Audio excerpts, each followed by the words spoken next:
ህዝቡ የባህር በርን በተመለከተ ሶሊድ አቋም ነው ያለው የማይናወጥ አቋም ነው ያለው ምንድነው ህዝቡ የሚለን ኢትዮጵያ የባህር በር ያስፈልጋታል ይሄን ሂደት ይሄንን ጉዳይ አጀንዳ አድርጋችሁ ማንሳታችሁ በሁሉም ትውልድ በመልካም ጎኑ ሲያስታውስ ይኖራል አሁን ያለው ትውልድ ይሄን ጥያቄ መመለስ አለበት እኛ ከመንግስት ጎን ነን ጥያቄው ግን በሰላማዊ መንገድ በዲፕሎማሲያዊ መንገድ መመለስ አለበት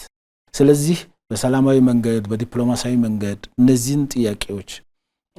ለማስመለስ የሄዳችሁበት መንገድ ተገቢ ነው የሚል ህዝቡ ጥያቄ አንስቷል ስለዚህ ህዝቡ የማይናወጥ አቋም አለው ማለት ነው አንዱ የተገኘው ውጤት መላው ኢትዮጵያውያን በዚህ ጉዳይ ላይ በነጻነት መወያየት እንዲችሉ በነገራችን ላይ የባህር በር ጥያቄ ለኢትዮጵያውያን የብሔራዊ ጥቅም ጉዳይ ነው የባህር በር ጥያቄ ለኢትዮጵያውያን የጋራ ኢጣፋንታችን ነው የባህር በር ጥያቄ ለኢትዮጵያውያን በጋራ አንድ ደረጃ የሚያደርሰን ወይም በጋራ ጉዳትን እንድናስተናግድ የሚያደርግ ጉዳይ ነው ስለዚህ በዚህ ዙሪያ ላይ በህዝብ ውስጥ ትልቅ አጀንዳ ሆኗል ከፍተኛ የሆነ የሐሳብ ልውውጥ እንዲኖር ሆኗል ኢትዮጵያውያን ከመቼውም ጊዜ በላይ በብሔራዊ ጥቅሞቻቸው ዙሪያ ላይ መቀራረብ እንዲችሉ ሆኗል አንዱ ይሄ ነው ሁለተኛስ ይሄ ኢትዮጵያ ከበለጸገች ኢትዮጵያ ካደገች ለኛ አቶንም ብለው የሚያስቡ ጥቂት የኢትዮጵያ ቋሚ ጠላት ሆነው የሚሰሩ አካላት ውጪ ያሉ የዓለም ማህበረሰቡ አካላት የዓለም ኮሚኒቲ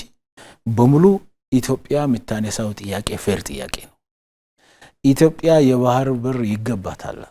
ብለው አንስተዋል ስለዚህ የባህር በር ጥያቄ በመንግስት ደረጃ አጀንዳ እንዲሆን ከሆነ በኋላ ኢትዮጵያውያን የራሳቸው አጀንዳ አድርጓል የዓለም አቀፉ ማህበረሰብ አጀንዳውን ደግፏል በጥሩ መንገድ እየሄደ ነው ያለው ኢትዮጵያ የጂኦግራፊ እስረኛ ሆና መኖር የለባትም የሚለውን ሁሉም የዓለም አቀፉ ማህበረሰብ አካላት በሙሉ ፖዚቲቭ ሐሳባቸውን እየሰነዘሩ ነው የሚገኙት